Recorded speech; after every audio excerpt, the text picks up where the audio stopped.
Welcome to Gary Lamb Midnight Mania live action Wednesday night Super Bowl party. Time to have some fun, baby. It's Wednesday night, Thursday morning. Oh yeah.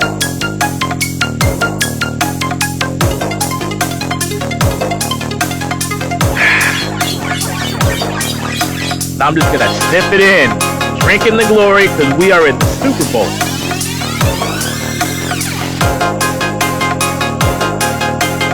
Hot take. If Kyle Shanahan's on his game, we take it easy, baby. We take it easy, so I'm gonna take it easy right now.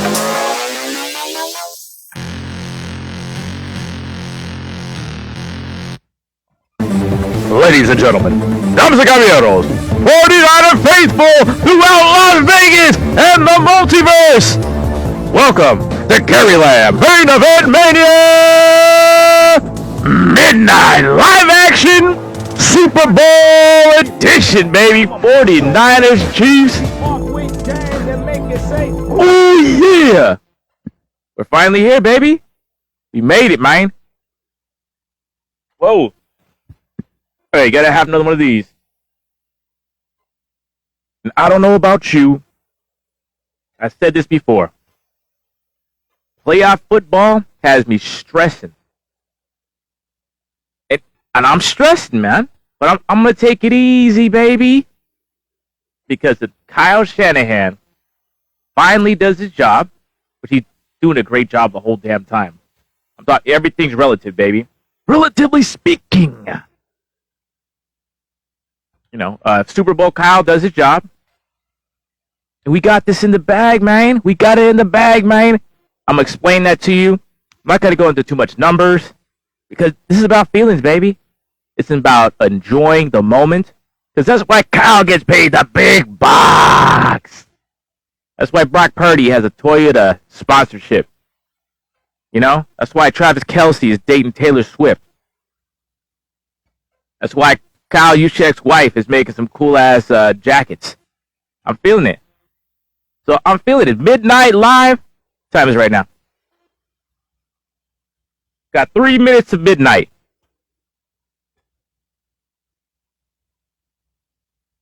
And I'm up here. Who's that? Hey! Who's that? Hey, what's up? I thought we'd be here all alone. We are talking about. I thought I would be here midnight all by myself. But the point of this, 49ers in the Super Bowl, I always stress out in the playoffs. I'm not ashamed of that. But I'm going to talk about loosely 49ers offense versus the defense of the Chiefs. I'm not going to go too deep into it because it's about feelings. It's a Wednesday show. And, you know, it's 2 weeks from the NFC Championship game to the Super Bowl, and before that, the time's going to be come and gone. So I'm going to say, you know, I'm hype all the time, but I'm trying to be laid back, baby. Have a cold one, a big old michelada. Michael Camp, thanks for joining me. We're in the Super Bowl, baby.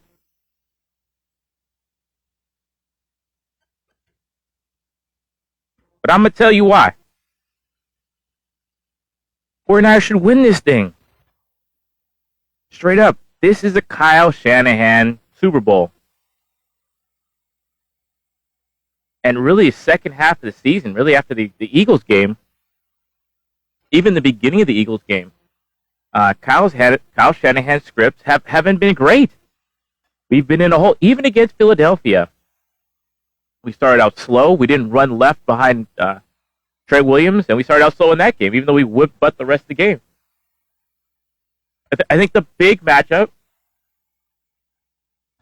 I'm just kicking back way too much. But the theme of this show is chill, Gary. Man, I'm trying to chill. I'm stressing out over this game a lot. So I'm trying to chill back and enjoy the Super Bowl, man. Drink it in. And I'm not getting cocky. You know, I'm not going to be out past midnight like a gremlin. Don't feed Gary Lamb after midnight. Going into this Super Bowl, I was thinking either the Ravens or the Chiefs were going to be a big problem. And I honestly thought the Ravens were going to be a bigger problem because they kicked our ass. They got a rough attitude. They can hurt Brock. And that's the scariest thing. They have tremendous safeties up the middle. They have linebackers up the middle. And I think the Chiefs have good linebackers. They have good corners. They can play man. But if you play man, you're susceptible to the scramble of Brock Purdy, the scramble for positive yardage. So my key is I'm not as afraid as I was before. When I get to logic, I'm thinking more and more the 49ers should win. And if Kyle Shanahan has a script, and he's missed, my point, he's missed since Philadelphia. It just hasn't been, they haven't hit. Definitely didn't hit against the Ravens. Definitely didn't hit against Detroit. If Kyle Shanahan hits with the script early, 49ers could run away with this. And as much as I love Patrick Mahomes, as much as this guy's a baller, as much as I like Isaiah Pacheco, the hell of a runner, the Niners are ready for this. They've gotten run on and won with Gibbs and Montgomery, with Jones, with the Packers. We got ran on and won. I think there's some simple strategies we can use to beat these guys. But I think the key matchup here is Chris Jones, defensive tackle of the 49ers, versus Jake Brendel. And I know Jake's not a nose tackle. I know Jake's a good player. Jake, you're a good player. You've been a Pro Bowl alternate. The challenge with Jake is he's a big guy. He's way bigger than me. But he's giving up 40, 60 pounds to some of these defensive tackles. I know he's not a nose tackle. But when he gets outpowered, when he takes on a big guy like a Chris Jones, sometimes he's on his ass, man. He gets knocked on his ass. He got blown away last game against Detroit. I need Jake Brendel to have the game of his life because I think the only thing that messes us up is if Chris Jones wrecks the game, either sacking Brock, not letting Brock step up in the pocket, batting balls down, like I said, sacking, blocking, all. If you don't if Brock has a clean pocket, I mean, whenever Brock has a bad game, it's because he's got guys in his face. You need to get guys in Brock's face. Because when he rolls left and right, even when he makes bad decisions, he makes shit happen. So usually, you got to get pressure in Brock's face. I don't see it coming from the sides either. They don't have a Clark anymore. I'm not afraid of them rushing from the outside. Colton McKivitz has really stepped up his game. Feliciano and Banks, left guard, right guard, left guard Banks, right guard Feliciano. I mean, Banks is getting better every week. Feliciano's been a strong veteran presence. He's just a lot more stout in there than Burford was. And I think, don't get me wrong, be really, really clear. Jake Brendel is a good football player, but he can get overpowered by a Chris Jones. And if Jake Brendel has the game of his life, the 49ers win easy. I know the secondary of the Chiefs, especially their corners, they're really good players. But I think it doesn't matter if you don't rush Brock. And if you can shut down Chris Jones, maybe Feliciano, and Brendel double. Fine, but bro, if Brendel doesn't get punked out, I think the Niners win the Super Bowl and they win it easy. Right? Because if you don't pass rush Brock, you're in trouble. And really, we should run the fucking ball. Run the ball with Christian McCaffrey. I'm saying 22 to 25 carries. But the big matchup is Brendel when he's matched up against Chris Jones. Don't get whooped. Just don't get whooped, Brendel. And that's it. That's the key matchup on offense for me. I know sometimes it's going to be Feliciano. It may even be, they switch side to side. It may even be Banks, but I just don't get punked out. Jake Brendel, you're a good football player. You can move quick. And I think we can run on this team. And that's what the Niners want to do. We want to run. We want to run the football. And I'm not talking touches. I'm talking rushes. I'm talking running the ball.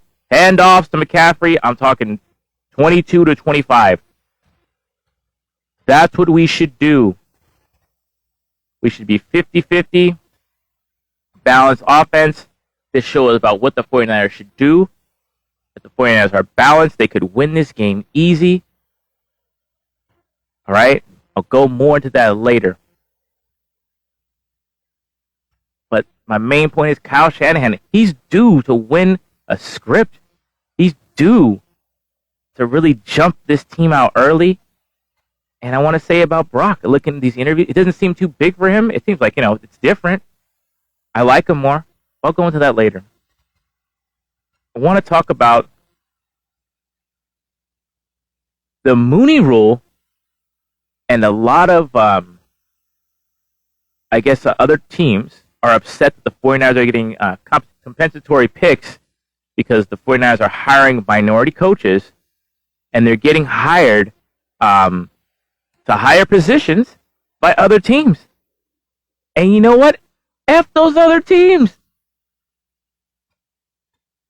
I think John Lynch actually addressed this in a press conference. Say, hey, we're hiring good coaches, and they are getting hired by other teams. That's what we want to do. We don't necessarily want to lose our coaches. And I guess the complaint is the Niners are gaming the system. Well, game the system. You should be getting compensated. And John Lynch said the same thing I feel, is that you should be hiring these coaches. Maybe you should be hiring good coaches that are minorities. Doesn't really matter, but the 49ers have had success, just back to back top notch defensive coordinators. Robert Saleh and D'Amico Ryans are head coaches, and D'Amico Ryans is a fantastic year with with the Houston Texans. And, Robert Saleh had some bad like a quarterback with the Jets. But you know what? He attracted Aaron Rodgers to come play for him. And that should tell you something about what's thought of Robert Saleh. But in any event, the Niners keep on hiring minority coaches. Kyle Shanahan, he sounds like I'll get to this later, kind of a pain in the ass to work for. But at the same time, he's a good teacher. And this is very...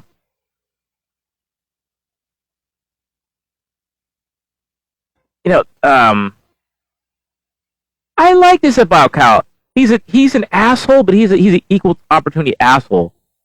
He's very cocky, very confident. He seems to treat people the same. Very honest up front, and he's going to give you a chance no matter what. And I'm happy the 49ers are benefiting from all these compensatory picks, because it's not that they're just hiring people just because of the color of their skin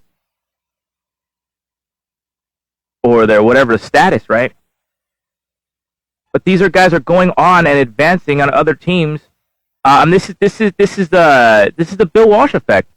This is something that Bill Walsh brought into the NFL, and I'm happy people from his coaching tree, which includes Mike Shanahan, Kyle Shanahan's father, is continuing. and it's just right to do. And really what's happening is good coaches are being plucked from the 49ers because they're hiring good coaches, and because other teams aren't just doing what's right and hiring good coaches. Kyle has a good eye for talent when it comes to coaches. Other teams should do likewise, but they are not, and the 49ers are doing it. And you know what? This makes me proud of the 49ers. This is something that makes me proud to be a 49er fan. And you should be rewarded for doing good things that are helping your business. They're hiring good coaches that are getting hired at higher positions at another place, and they're getting rewarded for it. That's why there is the Rooney Rule, which is you have to interview. I don't even know if it's the Rooney Rule. Whatever the hell it is, if you hire a coach and you get commentary picks, if they're taken away from your team, the 49ers keep getting that. That's why we have a ton of third-round draft picks every year. And I'm proud of the 49ers for doing that. And I don't think they're gaming the system. They're getting good coaches that are succeeding elsewhere. Like DeMeco, what were the Texans going to be? So nice job. And Salah, tough luck with the Jets. But they play tough for you. And you attracted Aaron Rodgers. That should say something. You don't have a quarterback, you're in trouble. All right? But let's get back to the theme of the show, one of the themes. Kicking back and having fun at the Super Bowl.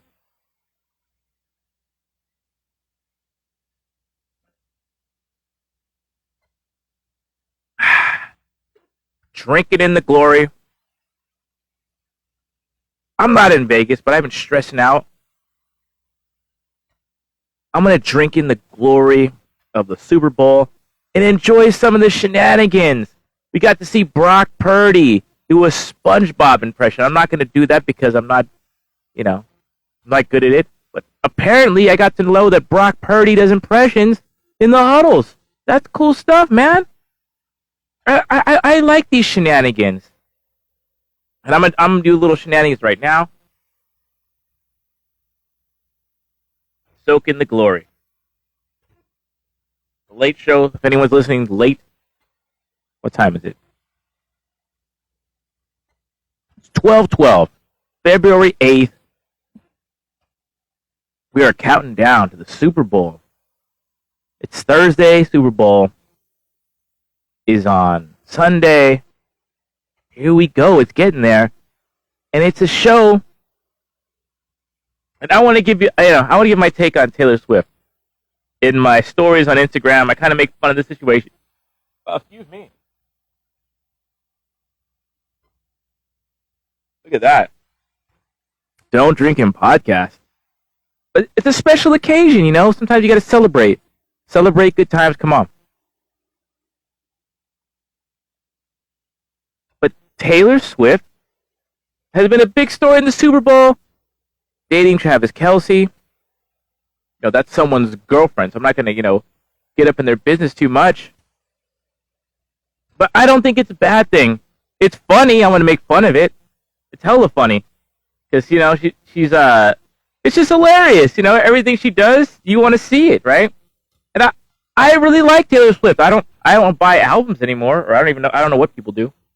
But I love her songs. I think, Wild Streams, and Lover. And whatever. I know at least 10 Taylor Swift songs that don't come to mind right now. But a lot of guys don't know her. I know. I'm not ashamed to say I love Taylor Swift. I love her. Are you ready for it? All right. So I like, I just Wild Streams. All right. I really like Taylor Swift. But I'm going to give you my take on her as a football fan. She supports her man. I would want my girlfriend to be supportive and, hanging out with my annoying friends' girlfriends. And, just supporting the team. She's hella into it. She's going to be in Japan, I guess, Super Bowl week, and she's going to fly back. she's destroying the environment, but it's in the name of love, you know? And I'm all for love. I did it all for love. Oh, girl, I think I love you. I'm always thinking of you. I want you to know I do it all for love. Does anyone remember Color Me Bad at all? Color Me Bad, 90s. More famous for, ooh, I wanna sex you up all night. Anyway.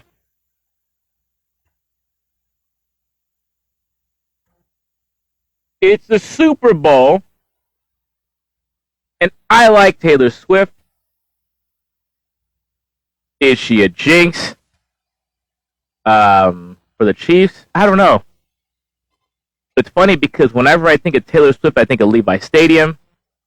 I don't know what it was, a 1989 tour. I went there with my ex-girlfriend or my ex-fiance. And that was my first experience at Levi Stadium because it was just too hot for me and the day. I had a great time.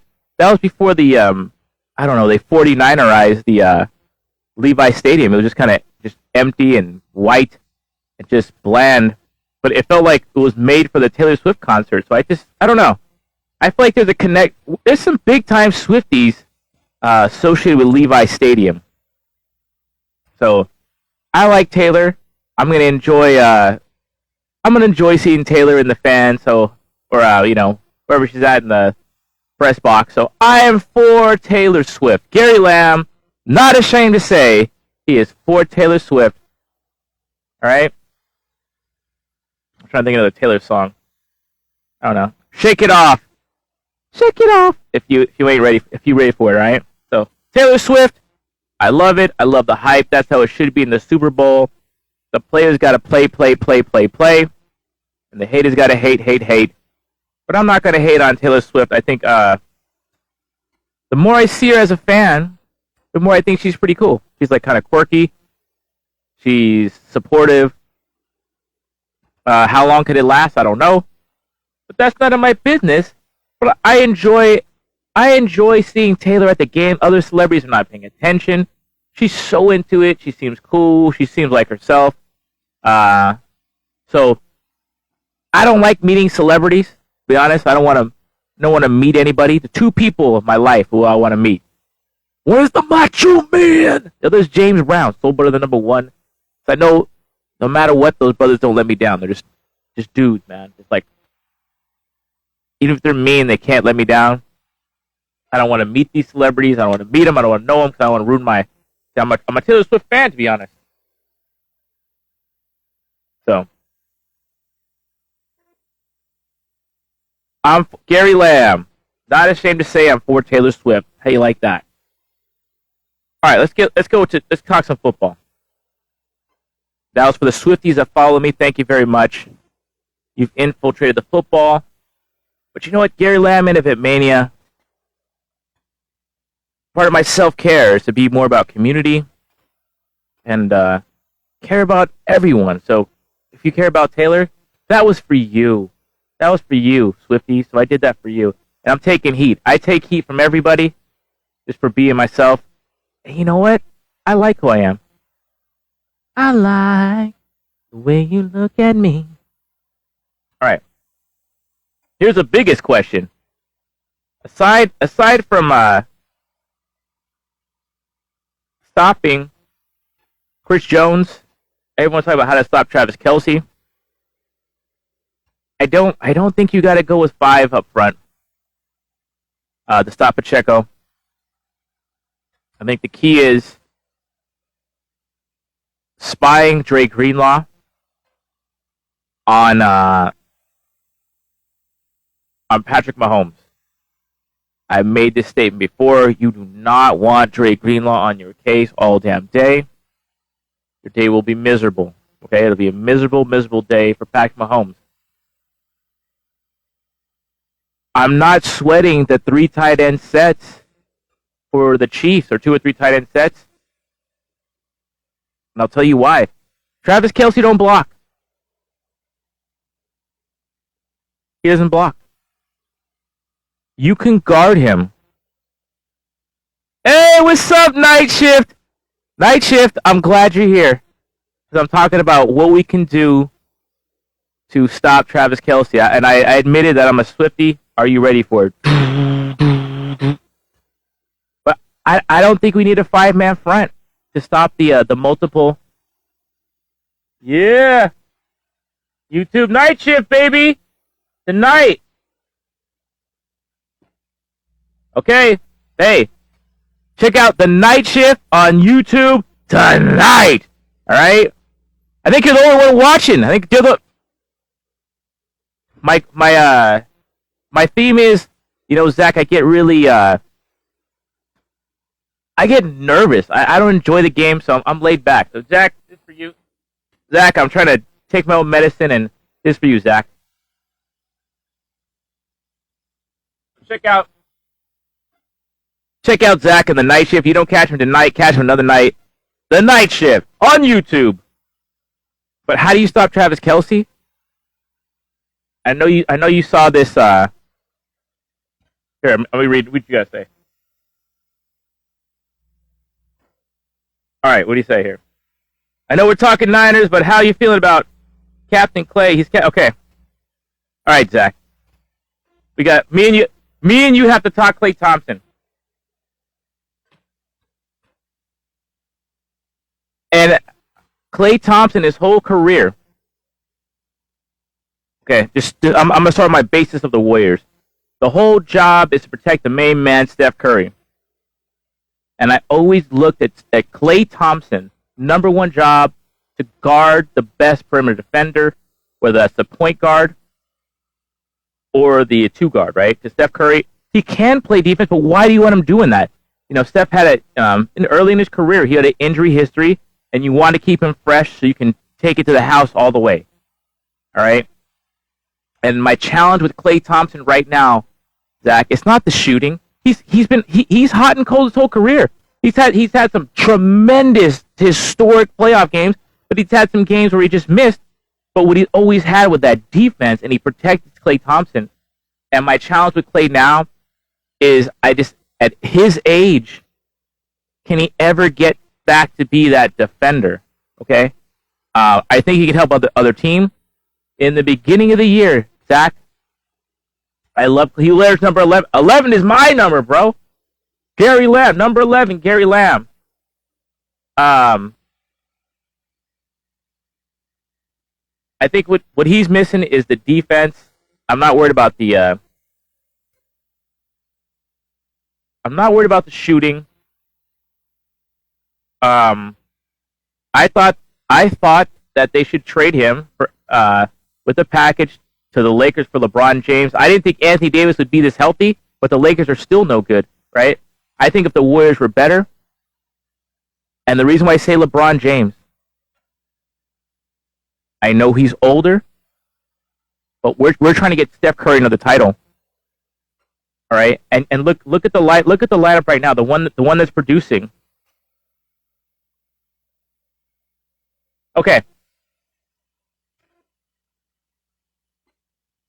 I'm gonna go that quick. Zach says he doesn't believe Klay Thompson is as bad as it says, right? Right. Okay. So here's the thing. I like the front line. I think if you can get LeBron in our front line, I think the Warriors are better. I said it. This is preseason. I thought Podziemski was going to be Thompson's replacement. All right. I don't think the LeBron deal is going to happen. But Curry just scored 60. They might be. LeBron goes where LeBron wants to go. He's running out of time too, and I think even though he's going to be hated, he's a pain in the ass. You don't like him. That's the one guy who I think is acceptable for me to accept the Klay Thompson trade, because even though I'm trying to be critical of him, he's a winning player. So you can't. I'm going to be fair, Zach. You can't trade a winning player like Klay Thompson for even a good player if they're not winning. So Klay Thompson is a proven winner. He knows how to win. Okay? So you can't just trade him for anybody. If I would trade him, it'd be LeBron James. Okay. Of all people, Nick Wright is on. I've talked about this since Dunleavy became our GM. Of all people, that Brock Purdy hating Nick Wright. I saw him on the Damon Bruce show saying that LeBron was going to trade it for, might have been traded for Klay Thompson, but it's just too late. The Warriors are worse than the Lakers right now. Okay, but Klay Thompson, he's a winning player. The challenge with him is the defense. But guess what? They won a championship the year after, the same year he was coming back. So maybe, yeah, maybe you're right, Zach. Let's see what you got to say.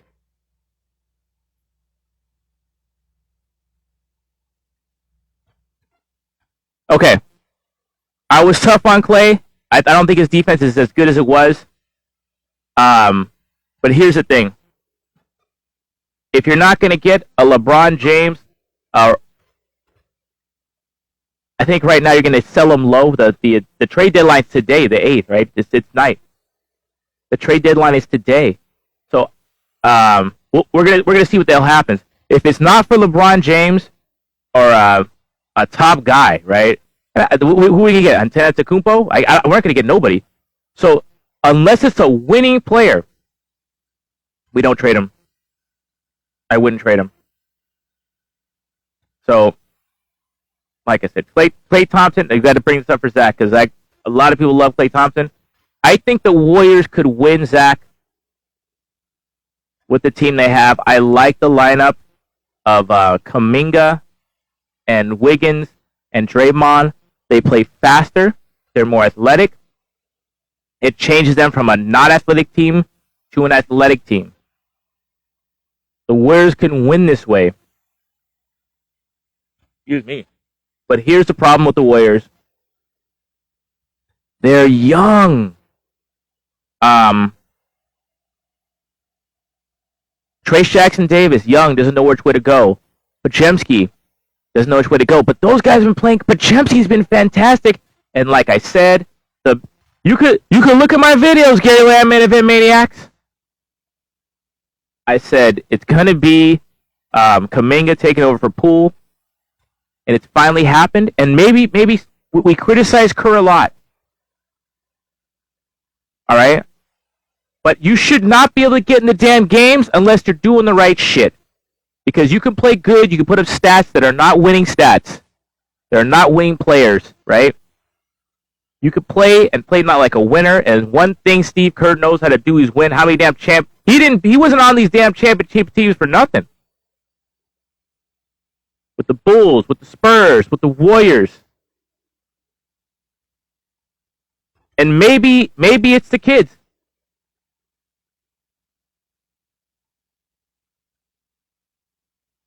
Maybe it's because they weren't ready. Maybe Kuminga wasn't ready because now he looks ready. He's making every damn shot now.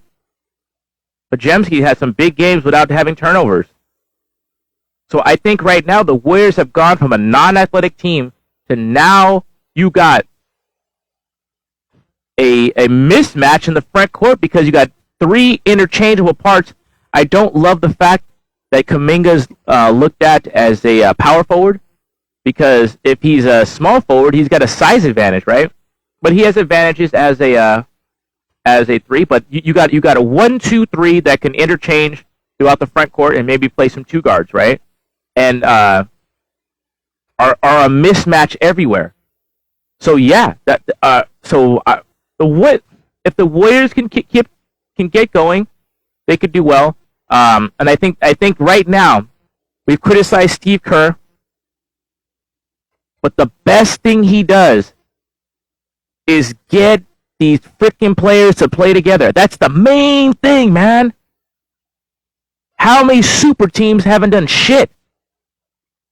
Kevin Durant ain't done shit since he left. Every damn team is a super team for Kevin Durant. He ain't won shit. That's why LeBron James is great, because he somehow gets these guys who want to follow his ass, all right? That's the thing, to get all these guys to work together. And Steve Kerr has figured it out. So yeah, Zach, I'm glad you mentioned this. Trade deadline tonight. The only guy I think that's realistic for us to get is LeBron. Even that might be a stretch now because of the records of the team. But if LeBron wants to get the hell out, he can get out. Klay is from LA. That'll be a a place that he can accept to go to. I love Klay Thompson, and I can accept. Okay, you know what? You can go to LA because you're from LA. You might be happy. Your dad was a number one overall pick of the Lakers. Great. And we can bring LeBron back. A lot of people don't like LeBron, but LeBron is a winning player. We can put up with his ass for a year, and the contracts work. Nick Wright is right. And Zach is right about Klay Thompson. I'm right about Klay Thompson too. His defense isn't what it was. He's still scoring 17 a game. He's Klay's gonna Klay. He's gonna be hot and cold. But with this new lineup,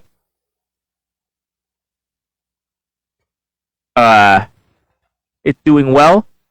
Klay Thompson, he keeps it real. I like Klay more than ever. He the other day he had an interview. He's saying, you know what?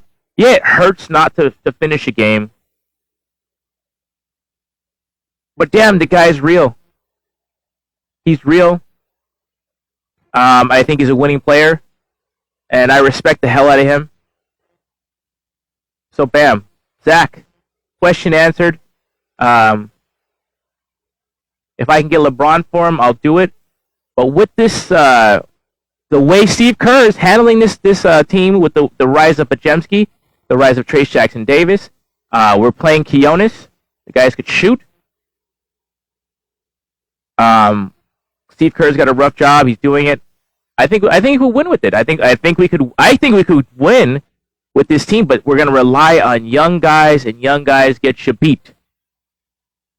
We're gonna have to rely on Kuminga. Kuminga, he could be something, but is he a winning player yet? We don't know because he barely played in the finals. So if you can get, I wouldn't say just go give away Trey for a loser, but if you can get a winner, I wouldn't get rid of Kuminga either unless you get a winner. We need a winning player, a playoff winning player. Otherwise, just keep our own guys. That's my take on the Warriors. The trade deadline is today, February 8th. So thanks for the question. Travis Kelce, how we stop this guy? I have ADHD, and this is how I get distracted. Good question by Zach. I'm gonna turn on the night shift later on tonight. All right. I might even go on the night shift.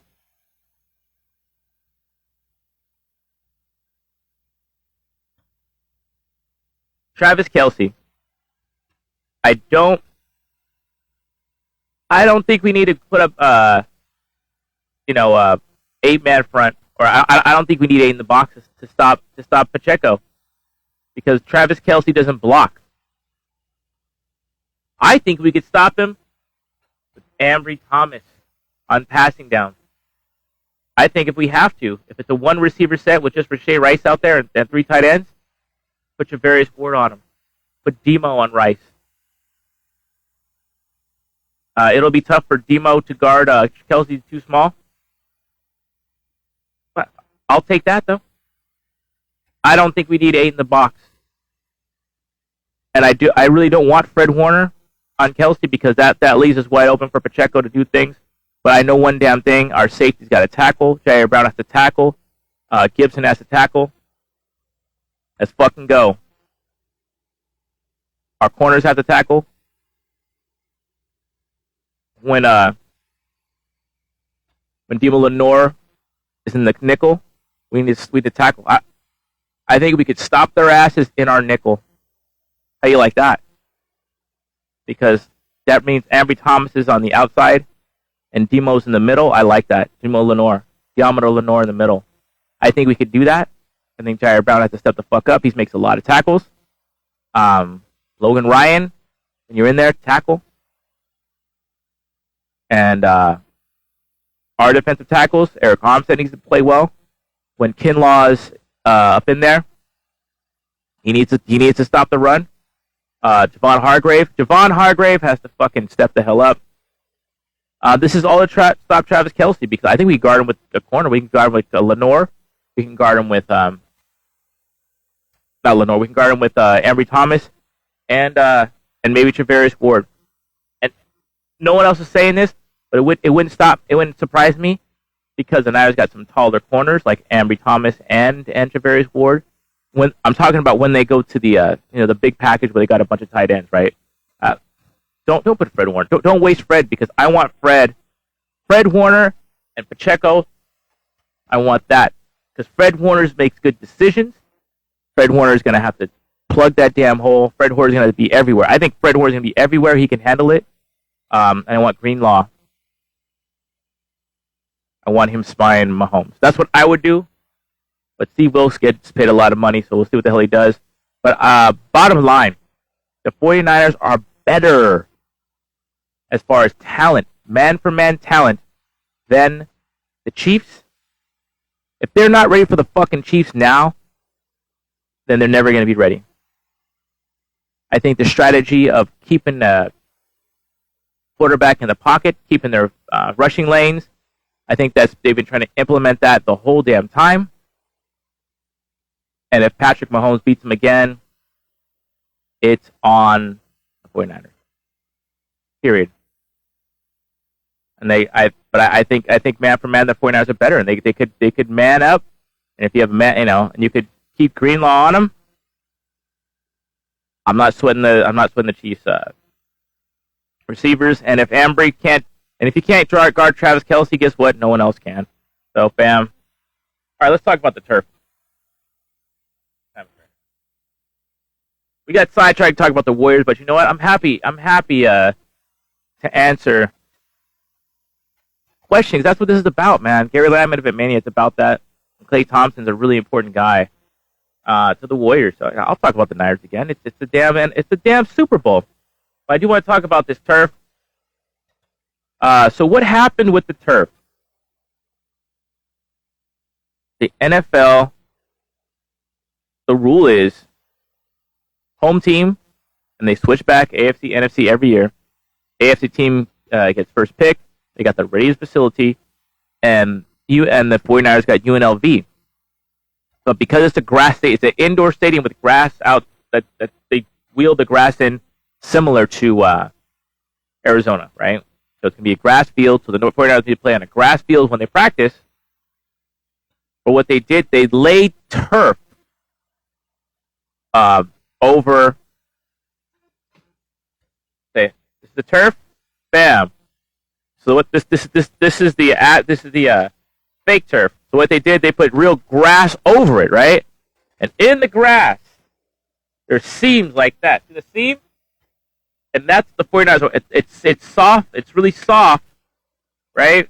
There's a rating. So it's supposed to be 70 softness is good, and 50 softness is dangerous, right? But there's seams in it where here's the grass here and a grass there, right? Bam. Right here, we got grass here, here, here, and here.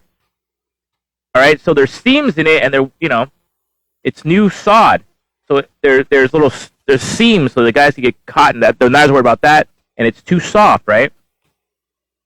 So, and the 49ers at the point now, it's like we can't change it. So today's practice is like the hard practice. This is when they go hard.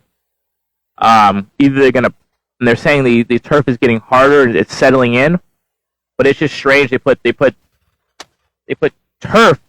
They put the grass right over the fake, which is called AstroTurf, right?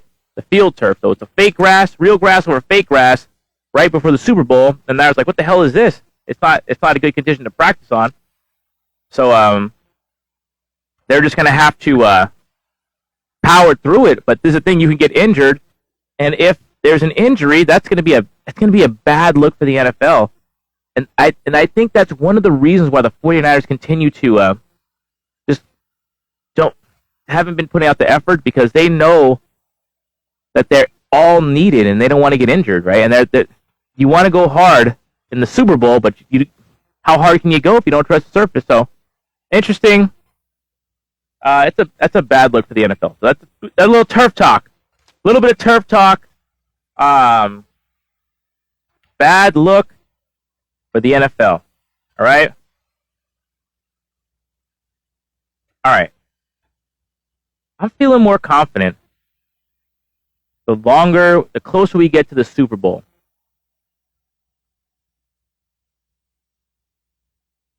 And I guess I'd probably be a little bit more afraid of the Ravens. We can't stop Lamar Jackson. The Ravens defense has our number. And I know the Chiefs have a really good defense, but I think we could run the ball. I think we could run the ball on this team.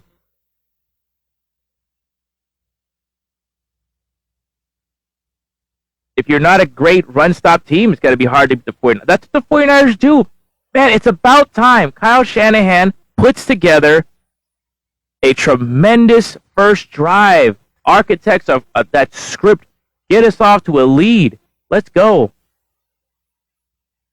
Christian McCaffrey, 22 to 25 carries and 5 or 6 targets or more.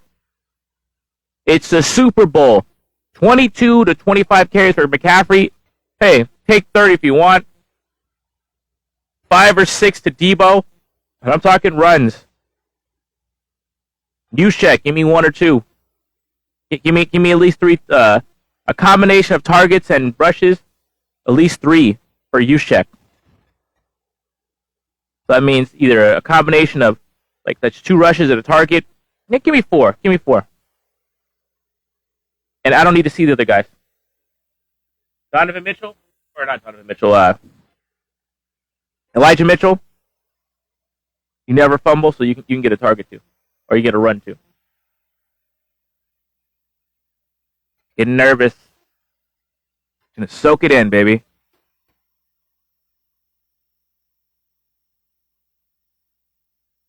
I'm not in Vegas, but I'm there in spirit. At least right now. I want to catch Dak. Do it though.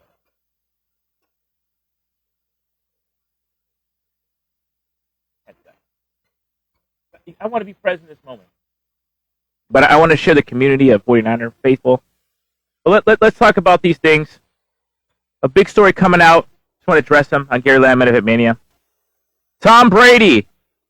Stories going out that Tom Brady. The Niners were looking at him. And why not? Your quarterback was injured. Brock Purdy was not ready until the beginning of training camp. He wasn't there for minicamp. He wasn't there for anything. How do you know? His elbow got blown off. That's why I'm saying Brock, this whole thing's a miracle, man. He came back stronger. He shouldn't be playing as good as he is. Of course, that's why they want. I know Brady's older. I think that's all it was. I literally just you didn't know.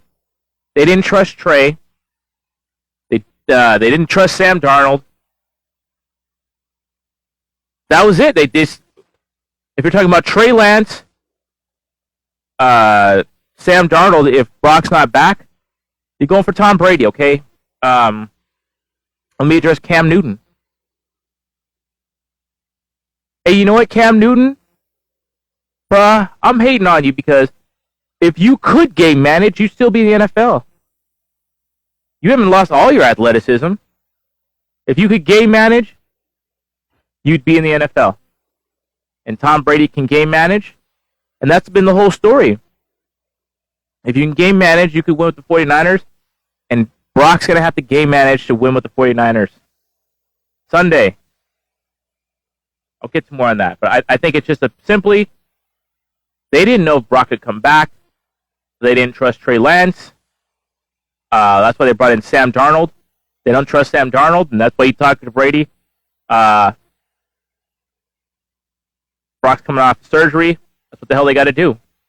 Got to back your play. Another story.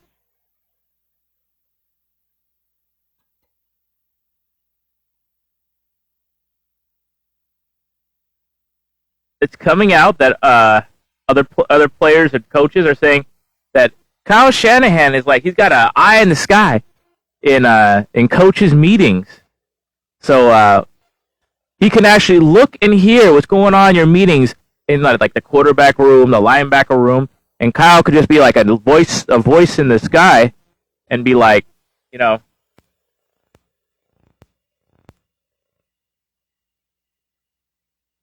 He can, Hi. Hello. Hello. I was trying to make a voice. I haven't used this in a while, so whatever. Let's just mess around with this. Hello. Hi. Hey, that's not what I said. I didn't say the Blitz. I didn't say zero blitz against the Vikings at halftime. Did you hear what I said? We don't blitz, we run the right line. Hit the check down, Brock. That's not what I said, Kubiak.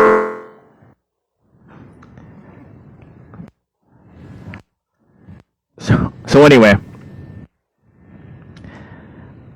there it is. I had that in me all along, but I never use it. So it's funny. Kyle Shanahan apparently is able to see and have video of every coach's room, and he's able to interject if they're not telling the right scheme. That guy's a control freak.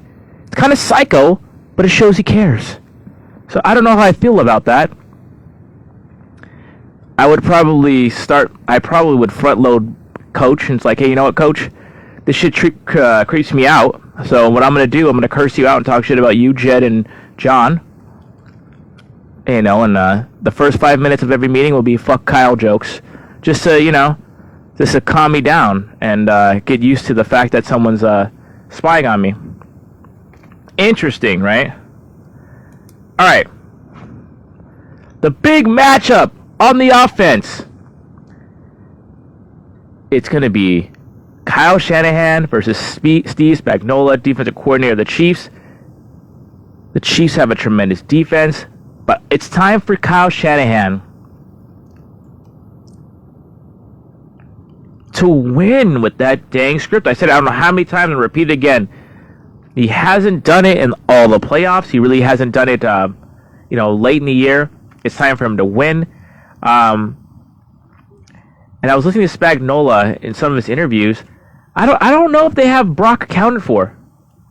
I don't know if people really understand that Brock is an athlete in short area space. One of the reasons I think Brock is so confident is because he has such good feet, he knows he can escape. He has that turbo button, man. He has the mushroom in Mario Kart. Is it the mushroom? If I can remember. But he has that. He doesn't have top end speed, but he has that. And that's the big thing, man. He can kind of dance. He's dancing. Dancing. Spinning. He's quick. Woo. And he's stout. One thing, I posted this.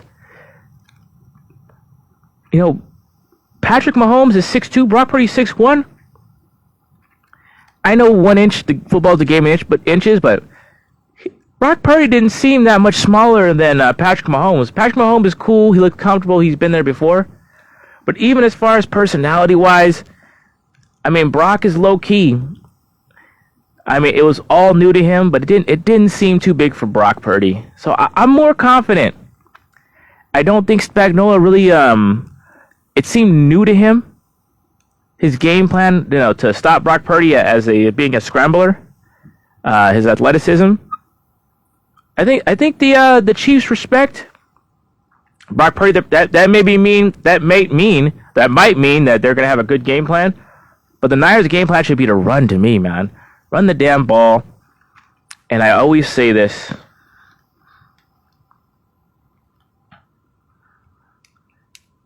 Kyle is getting us there. If we lose, it's because of him. It's because he didn't show the hell up and have a hell of a script in the Super Bowl. And sometimes he's because I brought up that spy story. He's too fucking controlling, man. And you gotta have a system. The Niners have a great system. Nobody's in jail. The whole damn thing's organized well. But sometimes that stuff can stymie creativity. You look at Trey Lance. Kyle put Trey Lance in therapy because he wants everything his way. And Kyle's a cool guy, but it takes the right personality to deal with that, and Brock has it. I think Brock's the kind of guy that can deal with that personality and still leave room for himself to wiggle, you know? Like, still express himself athletically. And I think Brock just has the right stuff. You got the right stuff, baby. Bringing up Taylor Swift just brings up all kinds of pop music to me. I don't know. But from my generation.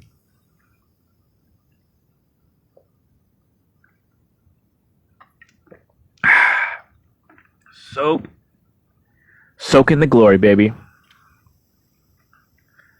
How long are we going there? All right.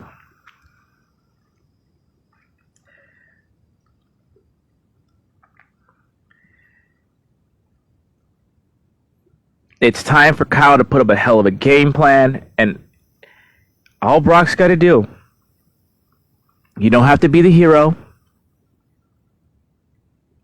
Make the play if it's there. Check down. 1, 2, 3. Run. Throw it away, man. But I think Brock has enough in him to make those couple of plays, man. Because we need to run the ball. Run it. With McCaffrey. Kyle can mess this up by getting too cute early. Run it. We have Mitch Wishnowski. Give Kansas City a short field. They don't have Tyreek Hill anymore. Kelsey's good, but he's not a super big play threat. Pacheco's good, still not a super big play threat. All right? Make him take it down the field. Run the ball. Wishnowski's a good punter. Play field position. Let's go. Run it. 20 to 25 times, maybe 26 for McCaffrey. More. All right?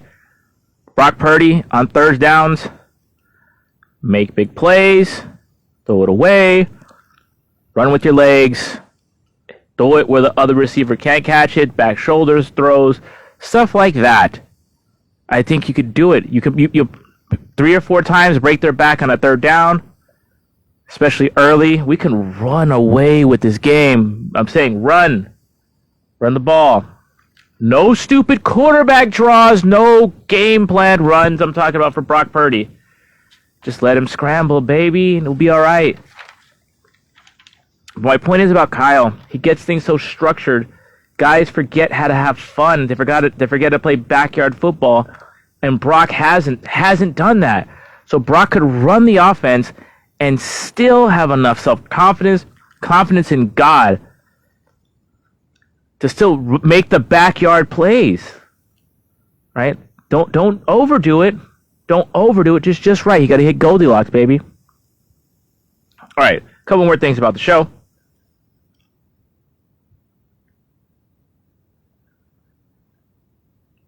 Interviews. I have mentioned this already. If you can, watch some interviews with Brock Purdy. He's imitating SpongeBob. He said he's going to send Taylor Swift home unhappy. He don't care about disappointing Taylor Swift. It doesn't seem too big for him. He's the same old Brock. I like it. Travarius Ward interviews. Defensive back 49ers. I like Travarius Ward now more than ever. Check those out. I like Travarius Ward. I think he's going to be a big player in the Super Bowl. He might have to guard Travis Kelce. He might have to try Rashee Rice. I'd stay in base defense and trust Warner. And if you say you're even in nickel, Demo Lenore. I don't want to go too big. And damn it, you know what? I hear a lot about putting Eric Armstead on the defensive end. No. Chase Young's got to earn a fucking check. Chase Young, you got to set the edge. Gregory, you got to hit the fucking quarterback. All right? Kinlaw, we need that rotation up the middle. We need Kinlaw and Gravedigger. We need fucking Gravedigger to get a sack. I think you've been hurt. It's time for you to explode up the middle. Let's go. All right? I think Ambry Thomas and Mooney Ward can guard Kelsey, and he's going to make some plays, but we can't. We might need to bracket him, whatever. But I don't want Warner there. I want Warner. This is what I want. I want Warner on that run game, baby. So here we go. All right. That's it, baby. And I just but this is it. This is the end of the year. We started out preseason game, and we're talking it's going to be I made a video. It's going to be Brock Purdy versus Jimmy Garoppolo, and it didn't turn out to be that way. But I was right.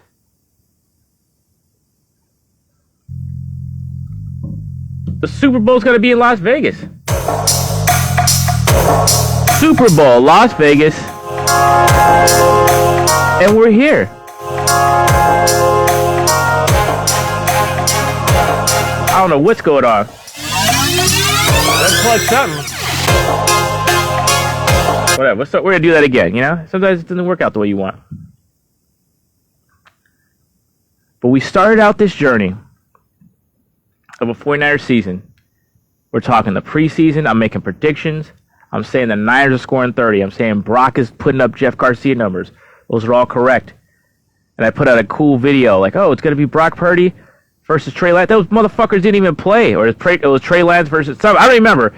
Jimmy Garoppolo, and Jimmy Garoppolo didn't even play for the Raiders. And then the starting quarterback on Trey. I don't even know what Trey Lance played. I don't know what the hell was. Whatever happened didn't work out for in the preseason game. Niners got ran on, but I said the Niners are going to be back in Vegas. Wrong and right. Whatever the fuck. Well, we started in Vegas, and we're going to end in Vegas.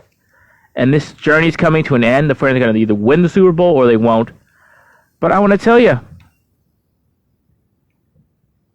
I'm so glad you're here. What's going on here? Hey. What in the wild world of sports is going on? I wonder if you can hear me. Where's my music? Technical difficulties. Hey, we're going to get this right. No music. Here, wait, hold on. What the dealio? Hey, I erased my exit music. Let's go. All right, here we go. Now it's time to go. Hey, you know what? Sometimes in a season, things don't always go perfect. We got music going up and down. I don't know what's like it sounded for you, but it's like we had a 3-game losing streak. It didn't end perfect, right? But in the end, we're gonna get where we need to be. We're gonna overcome obstacles, and we're in the Super Bowl, baby.